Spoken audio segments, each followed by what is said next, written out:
Dear students, आज हम discuss करेंगे counter current heat exchanger mechanism की। किस तरह से अलग अलग जो जंतु होते हैं वो अपने थर्मो रेगुलेटरी प्रोसेसेस के द्वारा कैसे नियंत्रित करते हैं अपने बॉडी के टेम्परेचर को। जैसे कि जो बर्ड्स होती हैं उनमें जो आर्टरीज़ और जो वेन्स होती हैं वो किस तरह से डायलेशन और कंस्ट्रिक्शन करती हैं। ऐसे ही अगर हम डॉल्फिन की बात करें तो उसके जो फ्लिपर्स होते हैं वहाँ पे भी जो ब्लड फ्लो होता है वेन्स और आर्टरीज़ में, वो भी एक काउंटर करंट की तरह काम करता है और हीट जो है वो बैलेंस रूप में रहती है, जिससे वो नियंत्रित करते हैं अपने बॉडी के टेम्परेचर को। तो इस तरह से एक्वेटिक और टेरेस्ट्रियल जितने भी जंतु हैं वो counter current heat exchanger mechanism के द्वारा अपने तापमान को नियंत्रित करने का काम करते हैं।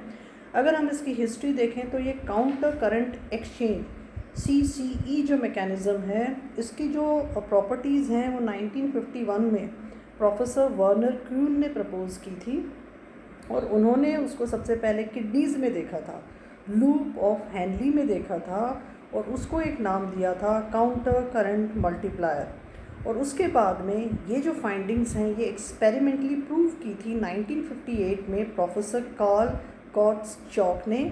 तो कार्ल्स गॉटस्चॉक और वर्नर क्यून को क्रेडिट दिया जाता है counter current multiplied heat exchanger mechanism को बताने के लिए। ये जो थ्योरी है इसको एक्नॉलेज किया गया था, बहुत ज़्यादा इसके ऊपर शोध कार्य हुआ था कि लिक्विड्स जो होते हैं, जो लिक्विड्स फ्लो करते हैं अप साइड और down side on both side of nephrons, वो किस तरह से काउंटर करंट को फॉलो कर रहे हैं। उसी तरह जो स्मिथ थे उन्होंने भी इसको मॉडल के बारे में थोड़ा सा बताया था और कंसीडिंग राउंड्स में उन्होंने 1959 में इसके ऊपर कुछ बहुत सारे एक्सपेरिमेंट्स किए थे। तो अगर हम इस पाथवे को देखें तो इसके द्वारा ऑर्गेनिज्म जो होते हैं वो यूटिलाइज़ करते हैं पैरेलल पाइप्स को। मान लीजिए दो पाइप हैं, उनमें जो तरल पदार्थ फ्लो कर रहा है, एक में ऊपर जा रहा है एक में नीचे जा रहा है, उससे क्या होगा, एक तो सेव होगी एनर्जी और ऐसा ही जो पाथवे होता है इससे हीट एक्सचेंज रहती है बॉडी के अंदर। इसको बायोलॉजिकल सिस्टम्स में बहुत सारे वैरायटी ऑफ पर्पसेस में यूज़ किया जाता है, चाहे वो एक्सक्रीशन के द्वारा हो, चाहे वो रेस्पिरेशन से रिलेटेड हो, चाहे वो लोकोमोशन से रिलेटेड हो। तो एक तरह का एक कॉमन पाथवे है जिससे जंतु जो हैं वो यूटिलाइज़ करते हैं पैरेलल पाइप्स को। तो जैसे कि मछलियाँ हैं, मछलियों में जो सर्शन की जो प्रक्रिया होती है वो गिल्स के द्वारा होती है। मछलियाँ क्योंकि पानी में रहती हैं तो फ्लो करेगा, उनमें जो वाटर है वाटर फ्लो करेगा, ओपर्कुलम में आएगा जो कि गिल का कवर है, और फिर यहाँ से वो गिल आर्चेस के थ्रू ब्लड वेसल्स में जाएगा जहाँ पे कि गिल फिलामेंट्स प्रेजेंट होते हैं। और यहाँ पे आप देखोगे कि ऑक्सीजन रिच ब्लड जो बाहर से आया वो oxygen that is carrying oxygen, तो इस तरह से वो फ्लो करेगा, वाटर फ्लो करेगा इन गिल फिलामेंट्स के लैमिले के बीच में, और जो ब्लड है वो फ्लो करेगा कैपिलरीज में जो लैमिले में है। तो इस तरह से काउंटर करंट एक्सचेंज बन जाएगा। तो डिफ्यूशन होगा ऑक्सीजन का फ्रॉम वाटर टू ब्लड।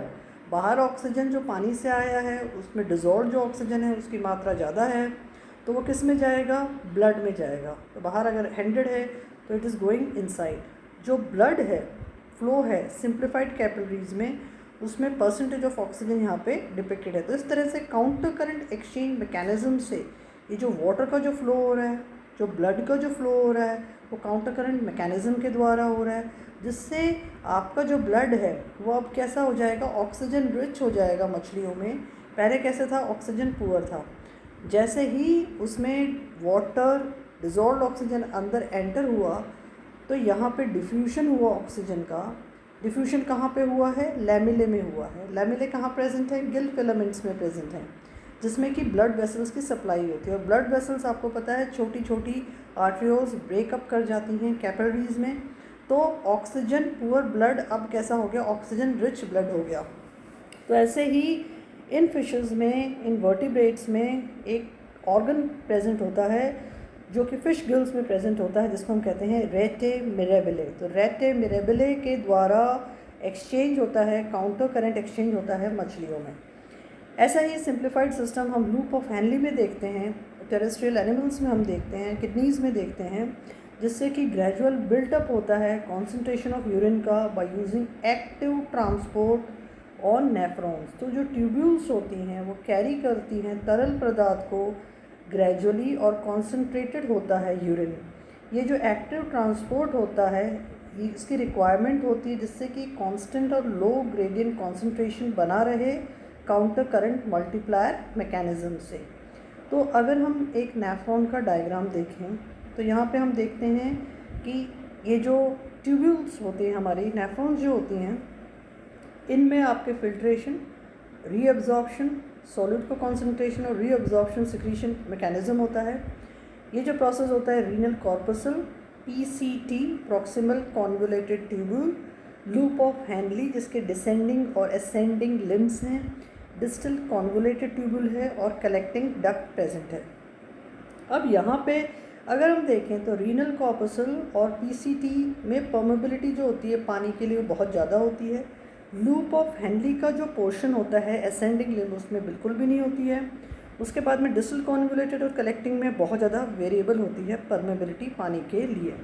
तो यहाँ पे जो आपका एंटर करेगा फिल्ट्रेशन के लिए जो लिक्विड एंटर करेगा, तो यहाँ पे जो कॉन्सेंट्रेशन है PCT में तो 300 हो जाती है।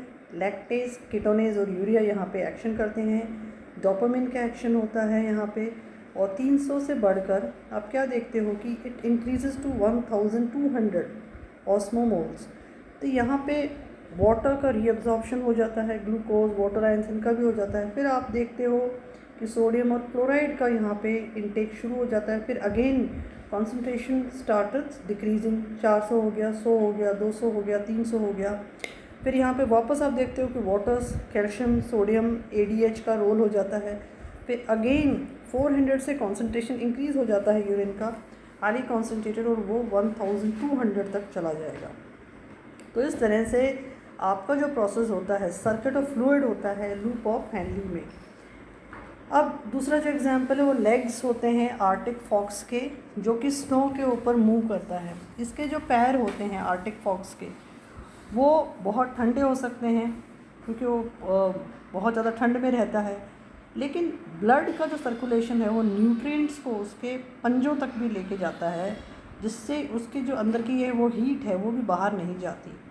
इसका मतलब जो उसके पॉज हैं, जो पंजे हैं, उसमें जो आर्टरीज और जो वेन्स हैं उनमें एक हीट एक्सचेंज मैकेनिज़्म हो रहा है, जिससे कि जो ब्लड का जो फ्लो है flows down, it becomes cooler, ठंडा थोड़ा सा कूल हो जाएगा, लेकिन इतनी ज़्यादा हीट नहीं लूज़ करेगा कि एकदम ही बर्फ़ जम जाए उसमें बर्फ़ नहीं जमती पैरों में। इसलिए जो कोल्ड जो ब्लड है, अब जो कांटेक्ट में उसका जो पंजा आया है वहाँ से जो कोल्ड ब्लड है वो वापस ऊपर जा रहा है थ्रू द वेन्स, तो वो जैसे ऊपर जाएगा तो वो हीट को पिक करेगा जो कि ऑपोजिट डायरेक्शन में से आ रही है, इसलिए वो रिटर्न करता है वार्म स्टेट में, जिससे कि वो कंफर्टेबल टेम्परेचर में रहता है। ये जो सिस्टम है एफिशिएंट है आर्टिक फॉक्स में, क्योंकि वो -70 डिग्री सेंटीग्रेड में रह रहा है। -70 डिग्री सेंटीग्रेड में रह रहा है तब भी उसके जो पंजे हैं, जो पॉज हैं, उसमें आर्टरीज और वेन्स पास होती हैं, जिससे कि हीट का एक्सचेंज होता है, जिससे कि -70 डिग्रीज़ या बर्फ़ नहीं जमती उसके पैरों में। ऐसा ही हम डॉल्फिन्स में देखते हैं। ये जो मैकेनिज़्म है हमारा counter current heat exchanger CCHE जो मैकेनिज़्म है, इससे प्रिवेंशन होता है हीट लॉस फ्लिपर्स के द्वारा, इसके टेल के फ्लूक्स के द्वारा, और इसमें जो डॉर्सल जो फिन्स प्रेजेंट होती हैं उससे। ये जो सिस्टम है ये complex network of peri arterial venous plexuses या जाल का बना हुआ है। तो यहाँ पे peri arterial venous network present है, या हम इसको वीना कॉमिटेंस कहते हैं, जो कि रन करते हैं इसके ब्लबर से, जिससे वो इंसुलेट करते हैं इसके लिम्ब्स को और स्ट्रीमलाइन प्रोट्यूबरेंसेस को।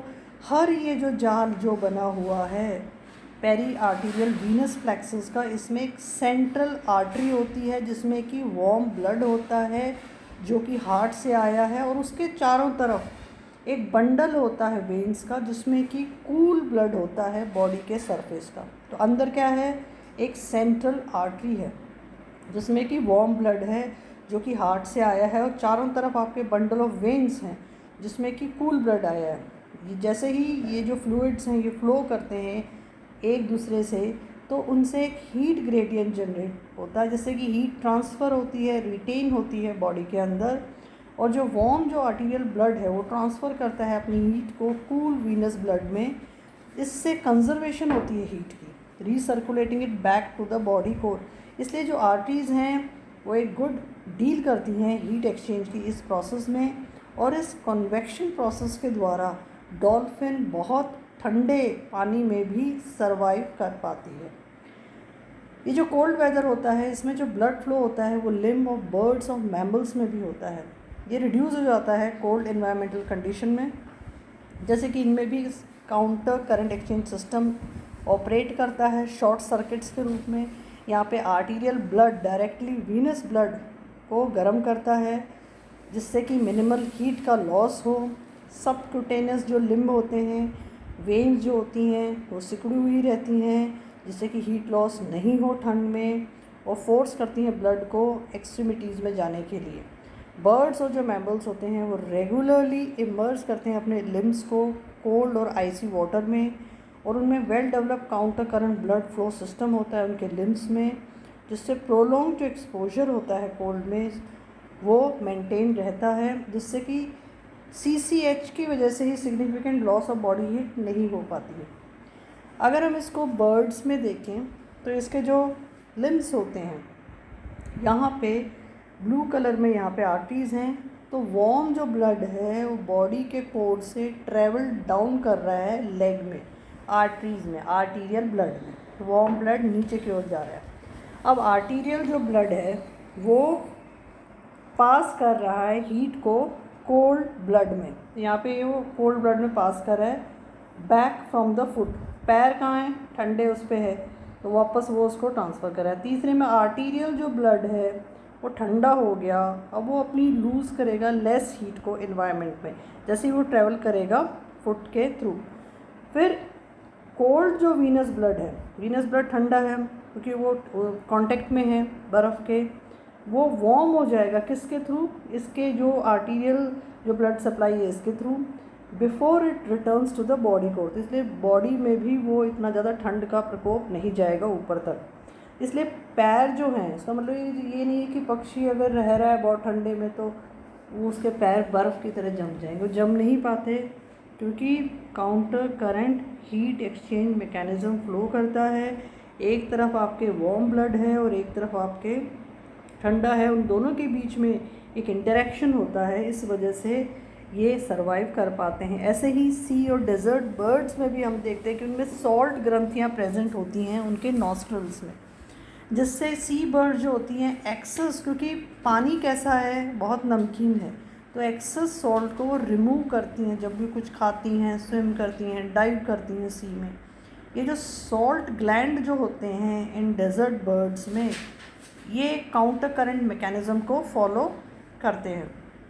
तो कैसे होगा, सॉल्ट एक्सट्रैक्शन सिस्टम जो है इसमें सॉल्ट जो है वो एक्टिवली पंप होता है ब्लड की वेन्यूल से इन ग्लैंड ट्यूब्यूल्स में, और ये जो फ्लूइड होता है ट्यूब्यूल्स में इनमें उच्च मात्रा होती है सॉल्ट्स की ब्लड के मुकाबले, और जो फ्लो है वो काउंटर करंट एक्सचेंज के रूप में होता है। अब जो ब्लड है जिसमें कि हाई कॉन्सेंट्रेशन है सॉल्ट की, वो एंटर करेगा सिस्टम जहाँ पे कि ग्लैंड ट्यूब्यूल्स एग्जिट कर रही हैं।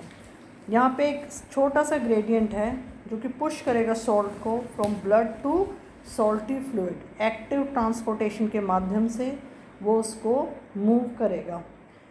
ब्लड जो सप्लाई होती है सिस्टम जो ग्लैंड में, वो काउंटर करंट एक्सचेंज लूप में ऑपरेट करता है, जिससे कि हाई कॉन्सेंट्रेशन जो सॉल्ट होती है ग्लैंड के ब्लड में वापस नहीं आ पाती, वो बाहर की ओर ही एग्जिट करेगी। इसलिए जो बर्ड्स हैं ये ड्रिंक करते हैं सॉल्टी वाटर को, लेकिन ये स्विम करते हैं लाखों किलोमीटर्स, माइग्रेट भी करते हैं, मूव भी करते हैं और रेगुलरली रिमूव करते हैं सॉल्ट को efficiently, though they are drinking only very salty water. I hope you are able to understand the CCE mechanism in a very simplified way. If you like the video, please subscribe the channel. Thank you for watching.